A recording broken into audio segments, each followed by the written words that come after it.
Hello student, this is the video number 4 of wave optics. बेटा इस video में हम लोग जो है अब जो है लाइट का जो आपने फेनामेना देखा था, रिफ्लेक्शन देख लिया, रिफ्रैक्शन देख लिया, ठीक है ना। अब जो इंटरफेरेंस ऑफ लाइट है हम लोग उसको पढ़ने वाले हैं। ये भी एक लाइट का फेनामेना है। और मैंने आपसे बताया था कि हाइगन्स की वेव थियोरी से हम लोग क्या है, इंटरफेरेंस ऑफ लाइट को एक्सप्लेन कर सकते हैं। तो इंटरफेरेंस ऑफ लाइट क्या है वो पहले समझ लेते हैं। जैसे मान लो कि दो वेव आपके पास है। एक वेव आपके पास ये है S1 और S2, ये दो सोर्सेस हैं, इन दोनों से वेव निकल रही है, ठीक है ना। मान लो पहले वाली की जो वेव जा रही है उस वेव की अपनी इंटेंसिटी होगी, इंटेंसिटी ब्राइटनेस। तो इसकी जो अपनी इंटेंसिटी है वो मान लो है I1 है। पहले की इंटेंसिटी क्या है, I1 है। दूसरे की जो इंटेंसिटी है वो I2 है। तो पहले की I1, दूसरे की I2, ये इंडिविजुअल अलग अलग इंटेंसिटीज़ हैं। ये जाकर के मान लो कोई पॉइंट यहाँ पर P है, ये दोनों लाइट वेव जो है इस पॉइंट P पर जाकर के मिल रही हैं।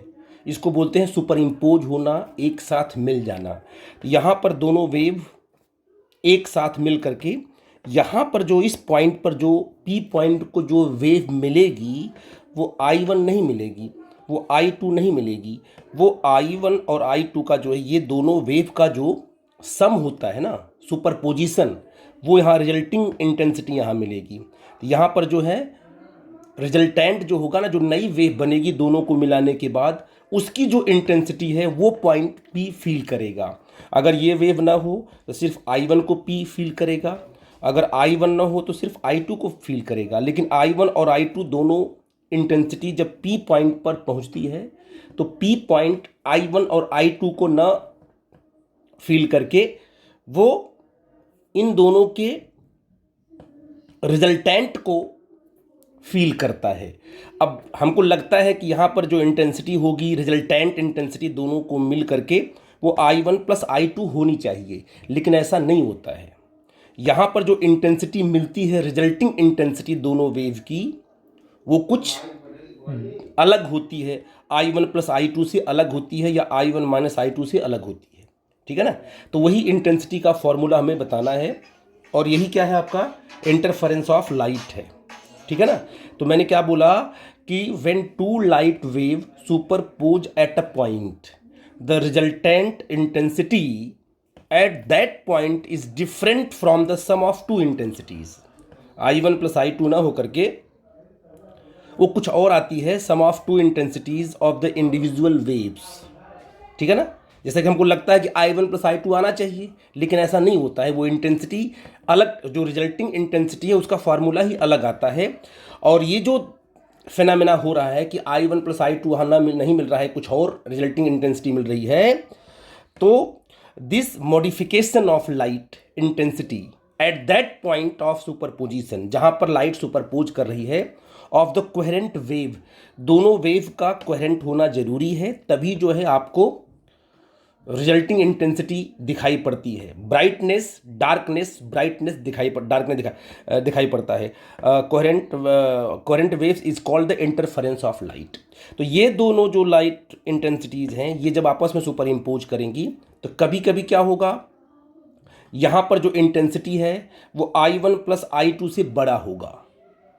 यहाँ पर जो इंटेंसिटी है इन दोनों के सम से क्या होगा, बड़ा होगा, तो वो ब्राइटनेस बोलेंगे। और यहाँ पर जो इंटेंसिटी है कभी कभी I1 प्लस I2 से छोटा होगा। तो इंटेंसिटी I1 प्लस I2 ना होकर के जो रिजल्टिंग इंटेंसिटी है वो क्या होगी, या तो क्या होगी I1 प्लस I2 से बड़ी होगी, है ना। तब कहेंगे कि P पॉइंट पर क्या बना है, ब्राइटनेस बना हुआ है ना, क्योंकि इंटेंसिटी आपको बढ़ के मिली है, लेकिन I1 प्लस I2 नहीं है, उससे बड़ी है। और कभी कभी आपको देखोगे किसी दूसरे पॉइंट को लोगे, यहाँ P को लोगे, यहाँ पॉइंट कोई दूसरा पॉइंट अगर लिया आपने, तो वहाँ पर जो रिजल्टिंग इंटेंसिटी है वो I1 प्लस I2 से छोटी होगी। I1 प्लस I2 से क्या होगी, छोटी होगी। तो कहेंगे वहाँ पर डार्क लाइट आई है, डार्क, वहाँ पर डार्कनेस आएगा। तो ब्राइटनेस और डार्कनेस बनता है। इसी फिनोमेना को बोलते हैं इंटरफेरेंस ऑफ लाइट। सिंपल हमारे लाइफ में अगर दो ऑर्डिनरी बल्ब हैं, उनसे लाइट निकलती है, सुपर इम्पोज होती है, इंटरफेरेंस होता है, तो आप देखते हो स्क्रीन पर क्या है, इल्यूमिनेटेड लाइट आपको मिलती है, हर जगह ब्राइटनेस होता है, कहीं पर डार्कनेस नहीं होता है। ये हाइगेंस ने बताया कि अगर आपको इंटरफेरेंस पैटर्न देखना है कि ब्राइट दिखेगा, डार्क दिखेगा, ब्राइट दिखेगा, डार्क, अगर उसको सस्टेन्ड, उसको प्रॉपर आपको देखना है तो वेव का कोहेरेंट होना जरूरी है। और कोहेरेंट किसे बोलते हैं? दो वेव्स आपस में तभी कोहेरेंट होंगे जब उनकी फ्रीक्वेंसी सेम हो, पहली कंडीशन। या दोनों वेव में जो फेज डिफरेंस हो वो तो जीरो होना चाहिए, या तो अगर फेज डिफरेंस है दोनों वेव में तो वो कांस्टेंट होना चाहिए। इस कोहेरेंट सोर्सेस के कॉन्सेप्ट को मैं आगे प्रॉपर तरीके से डिटेल में एक्सप्लेन भी करूंगा, लेकिन अभी आप जानो कि इंटरफेरेंस, सस्टेन्ड इंटरफेरेंस पैटर्न आपको पाने के लिए दोनों सोर्सेस का कोहेरेंट होना जरूरी है, तब इंटेंसिटी कहीं पर ब्राइट, कहीं पर डार्क, कहीं पर ब्राइट, कहीं पर डार्क मिलेगी। ठीक है ना? जिस पॉइंट पर इंटेंसिटी क्या होगी, मैक्सिमम होगी, उसे बोलेंगे पॉइंट ऑफ कंस्ट्रक्टिव इंटरफेरेंस। कहेंगे यहां पर जो इंटरफेरेंस हो रहा है वो कंस्ट्रक्टिव हो रहा है, क्योंकि लाइट वेव, यहां पर अगर आपने स्क्रीन लगा दिया, यहां भी लाइट वेव मिलेगी, सुपर इम्पोज करेगी, यहां पे सुपर इम्पोज, यहां पर हर पॉइंट पर सुपर इम्पोज करेगी। तो सुपर इम्पोजिशन अगर होगा तो कहीं कहीं डार्क आएगा, कहीं पर ब्राइट आएगा। जब इंटेंसिटी क्या होगी, रिजल्टिंग इंटेंसिटी I1 + I2 से बड़ी होगी तो ब्राइटनेस आपको मिलेगा, और जब छोटी होगी तो आपको डार्कनेस मिलेगा। तो पॉइंट ऑफ जो जहाँ पर ब्राइटनेस आएगा उसे बोलेंगे I max, और इसे बोलेंगे पॉइंट ऑफ कंस्ट्रक्टिव इंटरफेरेंस। उस पॉइंट बोलेंगे जो इंटरफेरेंस जो भी हो रहा है, वेव आपस सुपर इम्पोज कर रही है तो कंस्ट्रक्टिव इंटरफेरेंस हो रहा है। और ये जो तो आपका जो है I मिनिमम है, कम कब होगा, पॉइंट ऑफ, इसे बोलेंगे कम कब होगा, जब I1 + I2, ये दोनों की जो I1 + I2 का जब सम करेंगे, रिजल्टिंग इंटेंसिटी I1 + I2 से क्या होगी, जब कम होगी तब क्या होगा, point of destructive interference of light होगा। ये तो मैंने आपको इंटरफेरेंस को बताया कि इंटरफेरेंस में होता क्या है।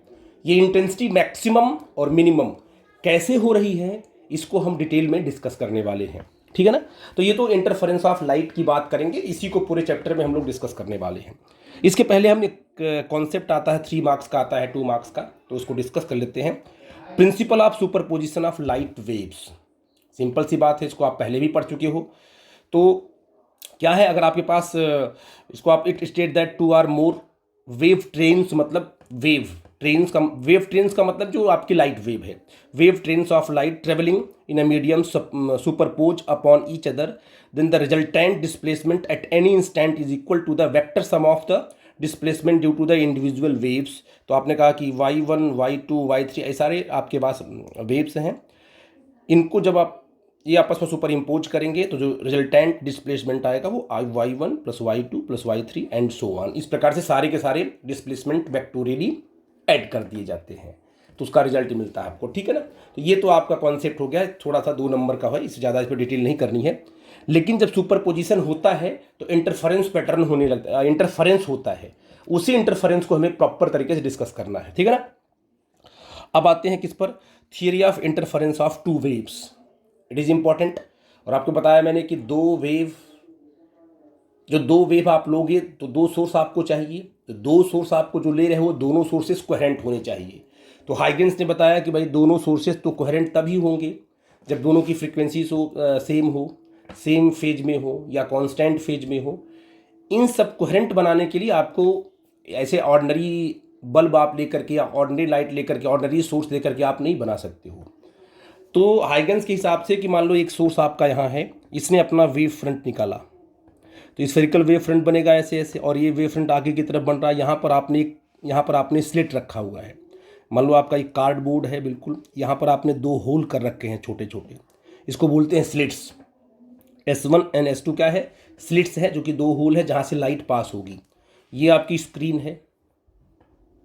अब ये बताइए आप यहाँ से S1 और S2 है। अब आपको पता है कि मान लो ये जो वेव फ्रंट है, ये वेव फ्रंट जैसे इस स्लिट पे गिरा, इस वेव फ्रंट का हर एक पॉइंट सेकेंडरी वेवलेट की तरह बिहेव करेगा, पता है आपको। ठीक है ना। तो हर एक पॉइंट वेव फ्रंट का हर एक पॉइंट सोर्स की तरह बिहेव करता है, वो अपना वेव फ्रंट बनाता है। तो आपको पता है ये भी वेव फ्रंट बनाएगा, ये भी वेव फ्रंट बनाएगा, तो कोई भी वेव फ्रंट इस पूरे के पूरे स्लिट से पास नहीं हो पाएगा। वही वेव फ्रंट स्लिट से पास होगा जिसका जिसका जो क्या बोलते हैं, जो होल के पास आएगा। ये जो सोर्स आपका होगा, यहीं से लाइट पास हो सकती है चारों तरफ, यहाँ भी आएगी लाइट, यहाँ भी आएगी लाइट, यहाँ भी लाइट, हर तरफ लाइट निकलेगी, है ना। और ये वेव फ्रंट ऐसे बनाएगी इस तरीके से, ऐसे यहाँ वेव फ्रंट बनाई, यहाँ से वेव फ्रंट बना, ऐसे वेव फ्रंट चारों तरफ जाएगा। और ये जो वेव फ्रंट का जो पॉइंट आपने यहाँ S2 लिया है, अब यहाँ पर जो पॉइंट आपका है इस पे वेव फ्रंट पर, यहाँ से लाइट निकलेगी और सारे पॉइंट ब्लॉक हो जाएंगे, all the points R block. तो आपने कहा कि 2 पॉइंट से लाइट निकलेगी, और ये 2 पॉइंट से लाइट सिर्फ यहीं पर नहीं पहुँचेगी, वो स्क्रीन पे हर पॉइंट पहुँचेगी, सुपर इम्पोज भी करेगी। तो स्क्रीन के हर पॉइंट पर सुपर पोजिशन होगा, और स्क्रीन पर कहीं पर डार्क, कहीं पर ब्राइट, कहीं पर डार्क, कहीं पर ब्राइट मिलेगा आपको यहाँ पर। ऐसे मैंने दिखाया कि लाइट को मैंने यहाँ से लेकर के यहाँ पर ले गए हैं, यहाँ पर सुपरपोज कराएं, कोई पॉइंट हमने पी ले लिया है। क्या लाइट यहाँ पर नहीं आएगी? इस पॉइंट पर बिल्कुल आएगी। यहाँ से ड्रॉ करोगे लाइट यहाँ से इस पे जाएगी, फिर लाइट यहाँ से इस पे जाएगी, यहाँ भी आएगी। हर जगह पर आप देखोगे कि लाइट को आप सुपर इम्पोज, हर पॉइंट पर लाइट सुपर इम्पोज करके आपको डार्क ब्राइट स्क्रीन पे दिखाई पड़ेगा। वो कैसे दिखाई पड़ता है, कब डार्क होगा कब ब्राइट होगा, उसको हम लोग डिस्कस कर लेते हैं। ठीक है बेटा जी। तो देखिए आप, मैंने क्या लिखा है, लेट टू कोहेरेंट। अब जानते हो, अब ये दोनों जो सोर्स आपका है, एक ही वेव फ्रंट पर दोनों सोर्सेस हैं, तो 100% श्योर है कि दोनों सोर्सेस आपके कोहेरेंट होंगे, क्योंकि एक ही वेव फ्रंट के हैं। तो जो टाइम किसका होगा, S1 का होगा या आपका S2 का होगा। जैसे आपका S1 ऑसिलेट करेगा वैसे S2 भी ऑसिलेट करेगा।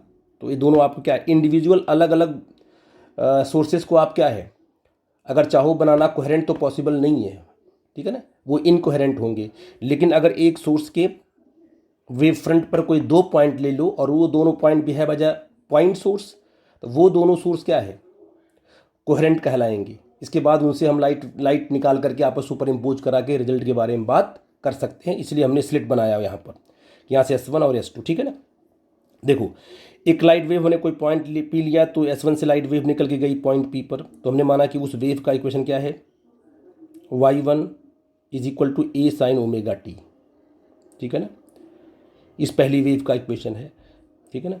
दूसरी का y2 क्या है, A2। अच्छा A1 क्या है, A1 is the amplitude of first wave और A2 is the amplitude of second waves, और sine omega t plus phi, मतलब पहली वेव और दूसरी वेव के बीच का फेज डिफरेंस क्या है, फाई ले लिया है। क्योंकि आपको पता है कि पहली वाली वेव ये है, दूसरी वाली वेव ये है, इन दोनों के बीच में पाथ का जो डिफरेंस है ना। अगर पाथ का डिफरेंस कोई पूछता आपको, तो आप कहोगे सर यहाँ पर ड्रॉ करेंगे परपेंडिकुलर, ये क्या दोनों वेव बराबर है? आप कहोगे सर नहीं, दोनों वेव बराबर नहीं है। तो बराबर कहाँ से है? तो कहोगे सर यहाँ से हम डालेंगे परपेंडिकुलर, ऐसे ऐसे ऐसे, है ना, सॉरी ऐसे डाल सकते हैं परपेंडिकुलर आप यहाँ से ऐसे।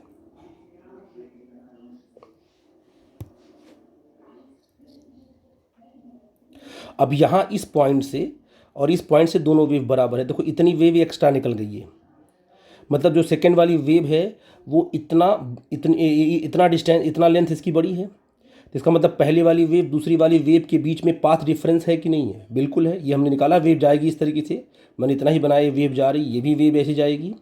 तो दोनों वेव के बीच में पाथ डिफरेंस है कि नहीं? ये है पाथ डिफरेंस, यहाँ से लेके यहाँ तक। ये पाथ डिफरेंस कितना है हमें पता नहीं है। तो अगर पाथ डिफरेंस है तो फेज डिफरेंस भी होगा। कहोगे यस, पाथ डिफरेंस जहाँ पर होता है वहाँ पर फेज डिफरेंस होता है। तो वही हमने ले लिया कि पहली wave A1 sign omega T है, तो दूसरी वेव क्या है, A2 sine omega T plus phi, मतलब इसका फेज डिफरेंस जो है पहली वाली से बड़ा है, ऐसा हमने एज्यूम कर लिया। A2 दूसरी A2 क्या है, दूसरी वाली का एम्पलीट्यूड है, ठीक है ना। अब अगर ये दोनों आपस में सुपर इम्पोज करते हैं तो यहाँ पर जो रिजल्टेंट वेव आपको मिलेगी P पॉइंट पर, है ना, यहाँ P पॉइंट पर आपको रिजल्टेंट वेव मिलेगी, उसका नाम देंगे हम लोग YR। और इस YR का अपना इक्वेशन होगा, जैसे Y1 का इक्वेशन है, Y2 का इक्वेशन है, वैसे Y1 प्लस Y2 ऐड करने के बाद आपको क्या मिलेगा, YR मिलेगा। तो YR रिजल्टिंग वेव आपकी, उसका भी अपना एक इक्वेशन होगा। उसके पास, इसके पास भी क्या होगा, इसके पास भी अपना एम्पलीट्यूड होगा, जिसे बोलेंगे रिजल्टिंग एम्पलीट्यूड। इन दोनों को मिलने के बाद YR जो बनेगा रिजल्टिंग ना, तो YR रिजल्टिंग डिस्प्लेसमेंट है, रिजल्टिंग वेव है। इस वेव के पास भी क्या होगा, अपना एम्पलीट्यूड होगा, अपना फेज डिफरेंस होगा, तो इसका भी अपना एक इक्वेशन आएगा। उसी इक्वेशन को लेके हम आगे बढ़ेंगे, क्योंकि पॉइंट पी पर ब्राइटनेस है कि डार्कनेस है ये कौन डिसाइड करेगा, ये y1 y2 और yr में डिसाइड कौन करने वाला है, yr करने वाला है, क्योंकि दोनों वेव जो सुपर इम्पोज कर गई तो yr बन गया। अब yr का जो ये जो रिजल्टिंग वेव है, इस रिजल्टिंग वेव का जो एम्पलीट्यूड आएगा वो बताएगा कि यहाँ पर ब्राइटनेस है कि डार्कनेस है, क्योंकि इंटेंसिटी और एम्पलीट्यूड आपस में रिलेटेड होते हैं, ठीक है ना। तो पहले हमारा एम है कि हमें रिजल्टिंग वेव निकाल लेते हैं, वो क्या है बाद में हम लोग डिस्कस करते हैं, ठीक है बेटा जी। आई थिंक मेरी बात को समझ गए। अब थोड़ा मैं थियरी को थोड़ा सा फास्ट कराऊंगा। तो condition for constructive and destructive interference की बात हम करते हैं। Let two coherent waves of frequency omega, दोनों की फ्रीक्वेंसी हमने सेम रखा है क्योंकि दोनों कोहेरेंट हैं। एंड एम्पलीट्यूड क्या है, हमने A1 A2 रखा है, नियरली सेम है। A1 A2 डिफरेंट तो है, दोनों में अलग अलग है, ठीक है। A1 है और A2 एम्पलीट्यूड है। Superpose at a point P पर वो मिल रहे हैं with the phase difference phi, दोनों में कितना फेज डिफरेंस पाई है, फाई है, नो प्रॉब्लम। तो जो इंडिविजुअल डिस्प्लेसमेंट आपने कहा कि y1 कितना दिया हुआ है, ये दिया है A1 साइन ओमेगा टी, और y2 क्या है, A2 sine omega T plus phi, दो वेव्स हैं। और हमने पढ़ा कि फॉर लाइट वेव में y1 और y2 को बोलते हैं ई मतलब इलेक्ट्रिक फील्ड वेक्टर, क्योंकि लाइट में क्या होता है, इलेक्ट्रिक फील्ड होता है और मैग्नेटिक फील्ड होता है। तो मैं बार बार बोलता हूँ आपसे कि जितने भी फेनामेना, जब भी ऑप्टिकल जो फेनामेना होते हैं उसमें हम इलेक्ट्रिक फील्ड को एज्यूम करते हैं, और मैग्नेटिक फील्ड बहुत वीक होती है इसलिए उसको इग्नोर कर देते हैं। तो इलेक्ट्रिक फील्ड से y1 y2 क्या है, इलेक्ट्रिक फील्ड है, ठीक है बेटा जी। तो यहाँ पर y1 वेव का इक्वेशन, लाइट वेव का इक्वेशन है, यहाँ पर y2 है। इन दोनों को हमने सुपरपोज कराया, तो हमने कहा at the point of superposition सब सुपरपोज करा दिया। रिजल्टिंग वेव क्या होगी, yr equal to y1 plus y2, ये आपका resulting wave yr equal to a sine omega T plus A2 sine omega T plus five, दोनों को हमने ऐड कर दिया। इसको हमने sine a plus b, formula होता है sine a cos b plus cos a sine b में, इसको ब्रेक कर दिया। ब्रेक करके इसको हमने रीअरेंज किया। जब आपने A2 को अंदर किया है ना बेटा जी, तो आप देखो तो क्या होगा बेटा जी, अब इसको रीअरेंज कर A2 को आप अंदर करो तो A2 इसके पास भी आ जाएगा, A2 इसके पास भी आ जाएगा। अब देखो यहाँ से साइन ओमेगा टी और यहाँ साइन ओमेगा टी कॉमन ले लेंगे तो क्या बचेगा यहाँ पर, A1 plus A2 cos phi, A1 plus A2 cos phi, और साइन ओमेगा टी हमने कॉमन कर दिया। और A2 तो यहाँ मल्टीप्लाई हुआ ही है, जब यहाँ मल्टीप्लाई किया तो बचा कितना पर, A2 sine phi into cos omega t, ये बच गया आपका।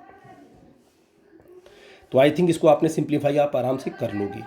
अब एक इम्पॉर्टेंट चीज़ यहाँ पर है कि अब देखो बेटा जी, ये आपका yr आ गया, लेकिन आपको पता है कि जो वेव का जो भी इक्वेशन लिखते हो तो उसमें एक एम्पलीट्यूड आता है, एक साइन का टर्म आता है और एक एंगल का टर्म आता है। ऐसे कोई वेव का इक्वेशन तो ऐसे ही लिखते हो ना। तो अगर किसी भी वेव का इक्वेशन ऐसे लिखा होगा तभी आप कंफर्म कर पाओगे कि यार इस वेव का एम्पलीट्यूड कितना है, इसका फेज कितना है ना। तब आप कहोगे सर ये वेव के इक्वेशन का रीअरेंज अच्छे तरीके से किया गया है। यहाँ पर जो रिजल्टिंग वेव आई है, देखो इसको, ये इस तरीके की नहीं है। अब आपसे पूछूं कि जो yr है उसका एम्पलीट्यूड कितना है, तो आप बता नहीं पाओगे। कैसे बताओगे, देखो अब दो टर्म आए, एक वाला ये, अगर ऐसे होता इस टर्म की तरह होता कि yr equal to A2 A1 जो भी होता, साइन ओमेगा समथिंग होता, तब फट से बोल देते सर क्या ये एम्पलीट्यूड है। लेकिन यहाँ पर आप इसको कंफर्म नहीं कर पा रहे हो। इसका मतलब जो रिजल्टिंग वेव का जो रीअरेंजमेंट है, इक्वेशन का जो रीअरेंजमेंट है वो सही नहीं है। आपको उसको अभी उसको क्या करना, करेक्ट करना पड़ेगा, रीअरेंज करना पड़ेगा, जिससे कि वो इक्वेशन की फॉर्म में आ जाए कि जिसमें एम्पलीट्यूड भी दिखाई पड़े, उसका फेज भी दिखाई पड़े। तो हमने क्या कर लिया, आप बताओ कि इसमें वेरिएबल क्या है, टाइम इसका वेरिएबल है, पता आपको है कि टाइम वेरिएबल है। क्या फाई, क्या A1 कांस्टेंट है कि वेरिएबल है, ये बताओ पहले। बच्चे सोचते हैं कि A1 जो है आपका, उनको लगता है कि A1 वेरिएबल है, A2 वेरिएबल है, क्यों आप ये बताइए। यहाँ से एक वेव जो निकल गई, यहाँ से जो एक वेव, यहाँ से जो वेव निकल रही बेटा, ये वेव अब यही तो एम्पलीट्यूड इसका है ना, ये वेव निकलेगी जाएगी इसके पास मिलेगी, यहाँ से वेव निकलेगी इसके पास जाएगी। अगर मान लो हम बात करते हैं कि मान लो इस पॉइंट पर वेव निकलेगी, ऐसे जाएगी इस तरीके से, तो जो वेव का एम्पलीट्यूड है वो नहीं बदलने वाला है। वेव का जो चाहे यहाँ पर वेव आए चाहे यहाँ पर कहीं भी वेव आती है तो उसका एम्पलीट्यूड उसका नहीं बदलेगा। सिर्फ क्या बदलेगा कि वेव के पहुँचने का टाइम, यहाँ टाइम कुछ और होगा, यहाँ टाइम कुछ और होगा। दोनों वेव जब पहुँचेगी सबका टाइम अलग अलग होगा, ठीक है ना, यहाँ का टाइम अलग, यहाँ का टाइम अलग। तो बेटा जी चाहे जिस पॉइंट पे आपका इंटरफेरेंस हो, दोनों का A1 A2 सेम रहने वाला है। सिर्फ दोनों वे अगर अलग अलग पॉइंट लोगे तो टाइम बदलेगा, बस टाइम वेरिएबल होगा, ठीक है ना। और मैं पूछूं क्या फाई जो है यहाँ पर कहा गया फॉर्मूला, ये है यहाँ पर जो आपने किया है A1, क्या यहाँ पर फाई कांस्टेंट है? कहोगे बिल्कुल सर, क्योंकि मैंने पहले ही बताया था कि जो दोनों वेव के बीच में फेज डिफरेंस होगा वो कांस्टेंट होगा, तभी तो कोहेरेंट कहलाएंगे वो। तो phi is what? Phi is the phase difference between the y1 and y2। तो फाई इज कांस्टेंट, तो A1 A2 and cos phi, ये पूरा का पूरा टर्म कांस्टेंट हो जाएगा, ये पूरा का पूरा कांस्टेंट हो जाएगा, और ये भी टर्म क्या है, पूरा का पूरा कांस्टेंट ही रहेगा, है ना। तो ओमेगा टी और ये कॉस ओमेगा टी ये आपका वेरिएबल है। तो जो कांस्टेंट टर्म है उसको हम मान सकते हैं, उसको कुछ लेट कर ले रहे हैं, क्या A1 plus A2 cos phi, ये कांस्टेंट टर्म को हमने A कॉस थीटा ले लिया, ठीक है ना। A कुछ है अभी नहीं पता हमको, हमने A कॉस थीटा ले लिया। A2 साइन फाई को हमने A साइन थीटा ले लिया। अब बच्चे पूछते हैं सर आपने ऐसा क्यों कर दिया, आपने इस कांस्टेंट को, इस जो कांस्टेंट टर्म है इसको आपने A cos थीटा ही क्यों ले लिया, कुछ और ले लिए होते आप P Q R S T जो भी, आपने ऐसा ही क्यों एज्यूम कर लिया? क्योंकि बेटा अगर इसको आप लेट करोगे A cos थीटा और A sin थीटा, तो इसको बड़े आसानी से सिंप्लीफाई करके आप इस टर्म में ला सकते हो। क्योंकि जब तक ये वाई आर ऐसा इक्वेशन नहीं बनेगा, वाई आर करोगे एक रिजल्ट आएगा, उसका एक एम्पलीट्यूड आएगा, साइन आएगा, एंगल आएगा, तब तक आप जो है रिजल्टिंग वेव को कि एम्पलीट्यूड को समझ नहीं पाओगे। तो इक्वेशन को प्रॉपर लिखने के लिए हमें क्या है, अगर आपने ऐसा लिख दोगे, देखो इसमें कॉस का टर्म आ जाएगा, कितना आ जाएगा, कॉस थीटा वाला टर्म आ जाएगा, इसमें साइन थीटा वाला टर्म आ जाएगा। तो cos theta sine omega T, sine theta cos omega t, ये साइन A प्लस बी का फॉर्मूला बन जाएगा, तो आपका रिजल्ट आ जाएगा। तो इतनी चीज़ें आपको इसमें इन्वॉल्व करनी है, इसको पॉइंट आउट करना पड़ता है आपको, ठीक है ना। अब आपने क्या किया, बस आपने क्या किया, A1 plus A2 cos phi के प्लेस पर आपने A कॉस थीटा रख दिया, A कॉस थीटा आपने रखा हुआ है, ठीक है ना। A कॉस थीटा रख दिया क्योंकि आपने लेट कर लिया, इसके बराबर इसको मान लिया है। बाद में क्या करेंगे, A कॉस थीटा के प्लेस पे हम A1 plus A2 cos phi रख देंगे, नो प्रॉब्लम। हमने तो फॉर सिंप्लिसिटी हमने एज्यूम कर लिया है, तो A cos theta into sine omega T, अब plus A sine theta into cos omega T, क्योंकि A2 साइन फाई की वैल्यू क्या है, A साइन थीटा है, तो हमने उसको A sine theta into cos omega T कर लिया। अब हमने A को कॉमन कर लिया, तो क्या बचा आपका, cos theta into sine omega T plus sign theta into cos omega t. ये साइन A प्लस बी का फॉर्मूला है, तो आपने कहा A कॉमन कर लिया और आ गया sine omega T plus theta आ गया। देखो रिजल्टिंग वेव का जो इक्वेशन है वो बिल्कुल वेव की, सिंपल हार्मोनिक वेव की तरह आ गया। क्या आ गया, सिंपल हार्मोनिक वेव, इसी ने बोलते हैं सिंपल हार्मोनिक वेव, जिसमें एम्पलीट्यूड भी है और फेज डिफरेंस भी है, ए है, साइन है, ये उसका थीटा क्या है, फेज डिफरेंस है। तो y r equal to a sine omega T plus theta. तो ये आपका वेव का इक्वेशन आपको बिल्कुल आ गया। दोनों वेव जब आपस में सुपर इम्पोज कर गई तो रिजल्टिंग वेव का इक्वेशन ये आ गया। इसमें ए क्या है, capital A is the what, capital A is the amplitude of resulting wave, resulting wave का एम्पलीट्यूड है। और थीटा क्या है, theta is the phase difference, किसमें किसमें, between Y r and y1, क्योंकि y1 कितना दिया हुआ आपको, y1 दिया हुआ क्या बेटा जी, y1 दिया है A1 साइन ओमेगा टी। तो y1 का इनिशियल फेज तो 0 है जो y1 लिया था आपने, तो y1 से तो ही कंपेयर करेंगे ना yr को। तो बताइए इसमें और वाई आर, इन दोनों में फेज का डिफरेंस कितना है, क्योंकि इसका फेज है कितना, A1 साइन ओमेगा टी है, इसका A sine omega T plus theta है। तो इसमें theta is the phase difference between the y r and y1, क्योंकि हमें फेज डिफरेंस को कंपेरिजन किससे करना है, y1 से ही करना, क्योंकि y1 का जो इनिशियल फेज है यहाँ पर क्या है, 0 है, ऐसे। तो आपने इसको कंपेरिजन कर लिया, तो आपने कहा कि this resultant displacement at a point P is known as क्या है, simple harmonic wave having amplitude A and phase difference theta. I think मेरी बात आप समझ गए और बहुत अच्छा कॉन्सेप्ट था ये, इसको आपने यहाँ पर पॉइंट आउट कर लिया, ठीक है बेटा जी। अब क्या करेंगे हम लोग, हमारा एम है कि जो रिजल्टिंग एम्पलीट्यूड आया है ना, उस रिजल्टिंग एम्पलीट्यूड का जो है ये जो A है, ए इज व्हाट, ये रिजल्टिंग एम्पलीट्यूड है, क्योंकि A1 पहले का A1 था, दूसरे का A2 था। पहले का क्या था? A1 था, दूसरे का A2 था। क्या A1 A2 को मिला करके ही तो आपका A बना होगा ना, ये वाला A जो रिजल्टिंग वेव का एम्पलीट्यूड है। इस पे ही तो काम करना है, यही एम्पलीट्यूड समझाएगा हमको कि ब्राइटनेस बनने वाला है कि डार्कनेस बनने वाला है। तो इसको निकाल लेते हैं हम लोग। कैसे निकालेंगे? इसको निकालने के लिए हम लोग क्या करेंगे, ये जो दोनों इक्वेशन आपके हैं, ये पहला और दूसरा, इनका स्क्वायर करके, सॉरी नहीं, पहला दूसरा नहीं, अभी देखो यहाँ पर, सॉरी यह तीसरा, क्योंकि यहाँ पर जो आपने लेट किया हुआ है तभी तो यहाँ पर ए आया हुआ है। तो आप क्या करो, पहले और दूसरे का स्क्वायर करो और उनको सम कर दो, squaring and adding left and right side. इसको स्क्वायर करो, इसको स्क्वायर करो, आपस में ऐड करो, इसका स्क्वायर स्क्वायर को आपस में ऐड करो, आपको ए मिल जाएगा। ए क्या है? Resulting amplitude of the resulting wave. बहुत इंपॉर्टेंट है ए की वैल्यू निकालना। तो आप क्या करोगे, squaring and adding both side of equation 3 और 4, स्क्वायर करो, ऐड करो, इसको स्क्वायर किया, इसको स्क्वायर किया, ये लेफ्ट वाला स्क्वायर करके ऐड कर दिया, राइट वाला स्क्वायर करके ऐड कर दिया। तो आपने इसको ब्रेक कर दिया, A1 का स्क्वायर प्लस A2 का square cos square 5 plus 2A1 A2 cos 5, इसको ब्रेक किया और plus A2 square sine square 5 point out कर दिया, और इक्वल टू आपने A स्क्वायर कॉमन लेकर cos square 5 plus sine square 5 कर दिया बेटा ना। अच्छा, इसके बाद आपने क्या किया, फिर आपने जो है कि रीअरेंज कर दिया। देखो कैसे आपने क्या किया, A1 और A2 यहाँ से, इसमें से A2 कॉमन लिया, यहाँ से A2 कॉमन ले लिया, तो क्या बचा, cos square 5 plus sine square 5, और प्लस क्या हुआ, 2A1 A2 कॉस 5 आया, is equal to A square आ गया, क्योंकि इसको ये भी आपका 1 ही होगा, ये आपका 1 होगा तो ए स्क्वायर आ जाएगा, ये भी आपका 1 ही होगा। तो ए इज इक्वल टू क्या होगा, ए इज इक्वल टू रूट कर देंगे A1 का square, A1 square plus A2 square plus 2A1 A2 cos 5।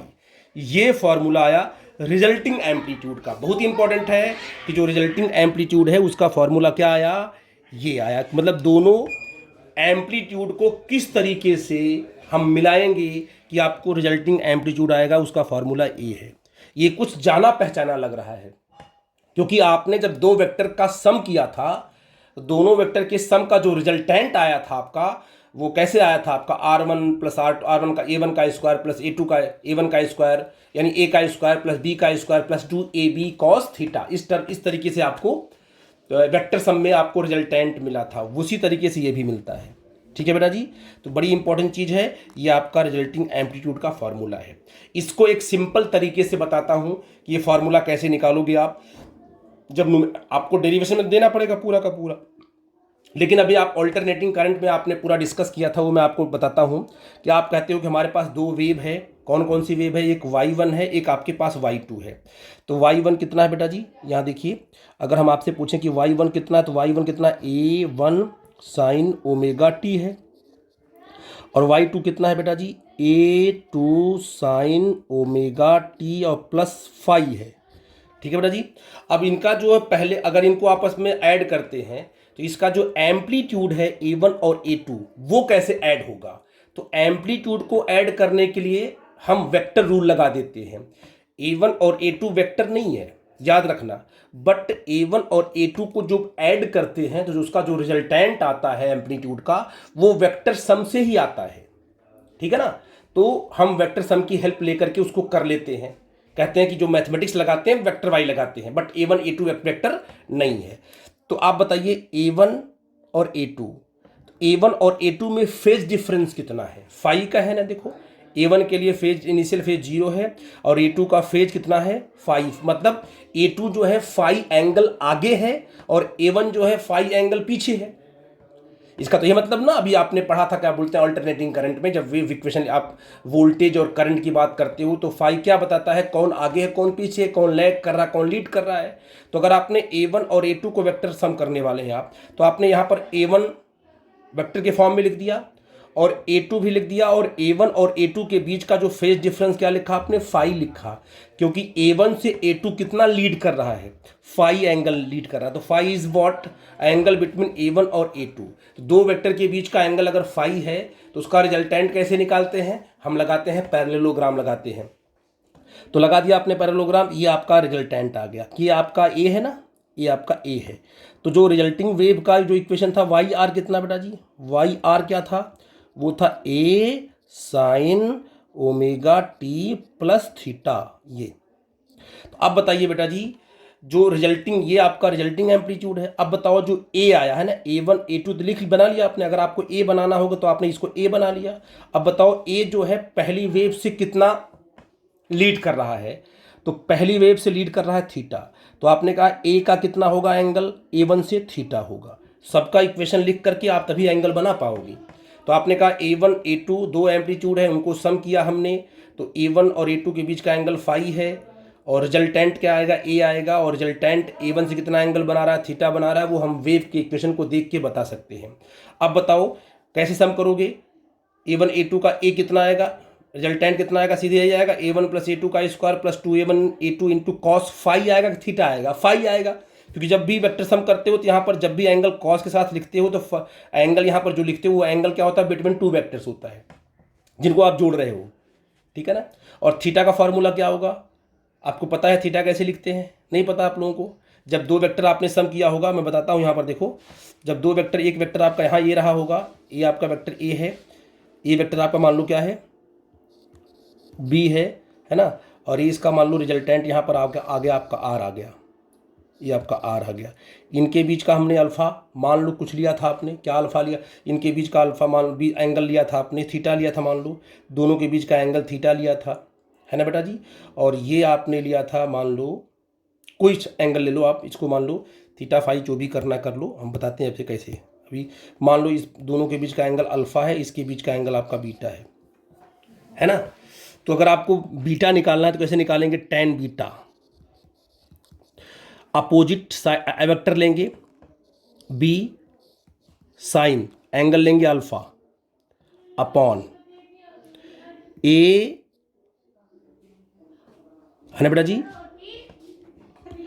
ये होगा बेटा जी हमारा, ये होगा तुम्हारा बी, इसको आपने पढ़ा होगा बी साइन अल्फा अपॉन ए प्लस बी कॉस अल्फा, ऐसा मैंने आपको वेक्टर में पढ़ाया था, आप जानते भी हो, ठीक है ना। तो यहाँ देखो इसमें क्या करोगे आप, इस केस में क्या करोगे, देखो बेटा जी इसमें क्या करोगे, अगर थीटा आपको निकालना है, जो थीटा है क्योंकि अननोन है निकालना है, इसको है कैसे निकालोगे, opposite side A2 sine phi, phi ये लोगे, A2 sine phi upon A1 plus A2 cos phi, ठीक है ना। तो इस तरीके से आप थीटा को भी पॉइंट आउट कर सकते हो। तो आपने रिजल्टिंग एम्पली, मेन हमें काम इस पर करना है, इस पर तो करना ही नहीं होता है, ये आपका मेन काम है कि हम जब भी आपको दो वेव दिया हुआ है, दोनों को अगर जोड़ना है, आपको बताना कहाँ ब्राइट कहाँ डार्क, तो आप क्या किया करो, दोनों के एम्पलीट्यूड को लेकर, दोनों के एंगल को लेकर के आप उसका रिजल्टेंट लिख लिया करो, तब आपको चल जाएगा पता कि ए की वैल्यू क्या आने वाली है, ठीक है ना। अब इस इक्वेशन में काम करने वाले हैं आपको, ये इक्वेशन बड़ा इंपॉर्टेंट है, और मैंने आपसे कहा कि कहाँ पर रिजल्टेंट एम्पलीट्यूड ज़्यादा होगा, कहाँ पर कम होगा। तो आप बताइए कि ए कब होगा मैक्सिमम, ए मैक्सिमम कब होगा, जब कॉस फाई की वैल्यू आपकी +1 होगी, ठीक है ना। कॉस फाई की वैल्यू आप क्या होगी, +1 होगी, तो क्या होगा तुम्हारा A1 का स्क्वायर प्लस A2 का square plus 2A1 into A2 हो जाएगा।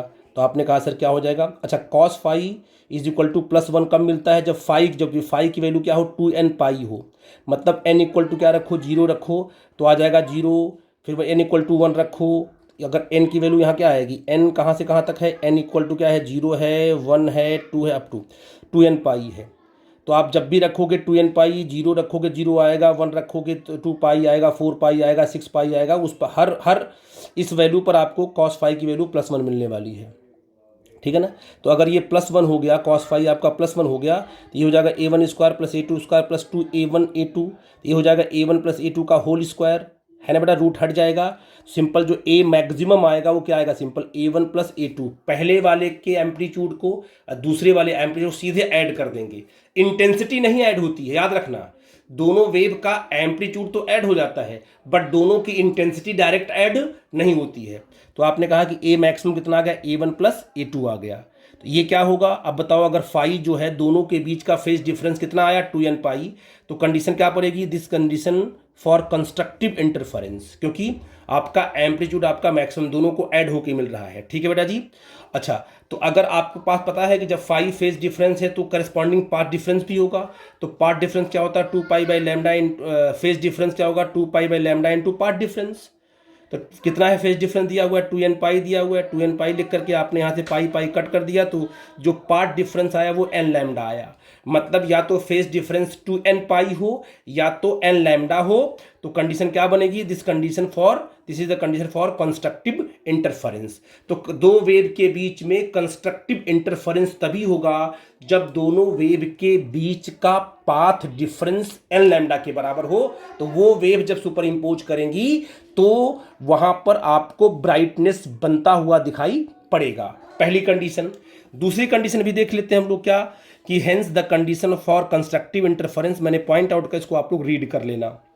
आप देखो, अब अगली केस में देखते हैं, दूसरी केस देखते हैं क्या है। दूसरी केस ये है कि here the resulting amplitude A is minimum. Resulting amplitude आपका ए जो है वो कब होगा मिनिमम, जब cos फाई की वैल्यू -1 होगी। यहां पर देखो ना, जब यहां पर क्या होगा, cos फाई की वैल्यू -1 होगी तो ये हो जाएगा माइनस, तो पूरा का पूरा माइनस करना पड़ेगा और इसकी वैल्यू सबसे कम होगी। तो आप कहोगे सर, और cos फाई की वैल्यू माइनस कब होती है, जब फाई आप क्या रखो 2n+1 पाई, और n कहाँ से कहाँ वेरी करेगा, n जो आपका होल नंबर है 1 2 3 रख के देखो, यहाँ फाई की वैल्यू क्या आएगी, फाई की वैल्यू आएगी पाई, फिर क्या आएगी 3 पाई, फिर क्या आएगी 5 पाई। तो फिर दो वेव के बीच का फेज डिफरेंस अगर पाई है, 3 पाई है, 5 पाई है, तो 100% श्योर है कि आपको वहाँ पर डार्कनेस मिलने वाली है और वो डिस्ट्रक्टिव इंटरफेरेंस आपका होने वाला है। तो अगर आपने यहाँ पर क्या रख दिया, अगर आपने यहाँ पर -1 रख दिया तो यहाँ पर आ जाएगा माइनस, तो a1 का स्क्वायर प्लस a2 का स्क्वायर -2a1 इंटू a2 करोगे तो यहाँ पर आएगा a1 माइनस a2 का होल स्क्वायर, रूट हटा दोगे तो a1 माइनस a2 आएगा। तो इसका मतलब क्या हुआ कि जब आपने 2n+1 पाई कर लिया तो एंड करस्पॉन्डिंग पार्ट डिफरेंस कितना आएगा वो आप रख के वहाँ फार्मूले में निकाल सकते हो, वो आएगा 2n+1 λ/2 आएगा। तो a मिनिमम कितना आएगा, तो रिजल्टिंग एम्पलीट्यूड क्या होगा, मिनिमम होगा, और कितना होगा a1 माइनस a2 होगा। मतलब पहले वाले में से दूसरा वाला क्या हो जाएगा, माइनस हो जाएगा। मैग्नीट्यूड ले सकते हैं, कभी कभी जो बड़ा होगा उसी में से माइनस करना है। जैसे मान लीजिए a1, अगर मान लो a2 बड़ा है तो a2 में से a1 माइनस कर देंगे, और अगर a1 बड़ा है तो a1 में से a2 माइनस कर देंगे। इसलिए यहाँ पर मैग्नीट्यूड लिख लो तो कोई दिक्कत की बात नहीं है।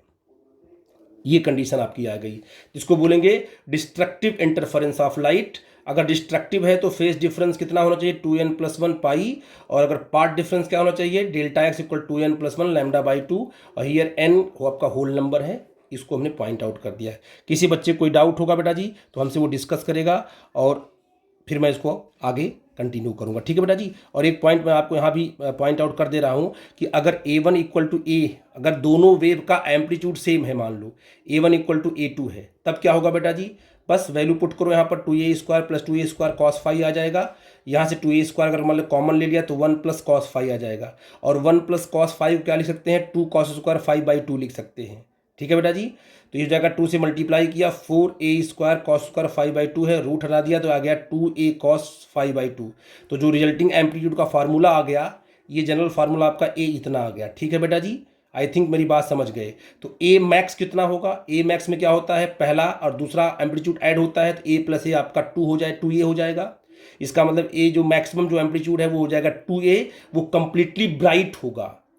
मतलब a1 + a2 आप कितना होगा, a + a हो गया ना आपका, a + a, तो आपका 2a हो जाएगा, ठीक है बेटा जी। आई थिंक समझ गए मेरी बात को। और डिस्ट्रक्टिव में क्या होगा, a मिनिमम, क्योंकि डिस्ट्रक्टिव में क्या होता है, a1 - a2 आता है, तो a1 बराबर a2 है ना, a - a आपका 0 हो जाएगा। अब यहाँ पर क्या बनेगा, एम्पलीट्यूड मिनिमम हो गया तो 0 आ गया, तो कंप्लीटली डार्क, मतलब वो फ्रिंज बिल्कुल डार्क होगी। तो इस तरीके से क्या है कि दो वेव आपस में सुपर इम्पोज कर रहे हैं, तो कब डार्क बनेगा कब ब्राइट बनेगा उसकी कंडीशन मैंने आपको पॉइंट आउट कर दिया। अगर कोई डाउट होगा बेटा तो हम डिस्कस करना, ठीक है बेटा जी। Thank you.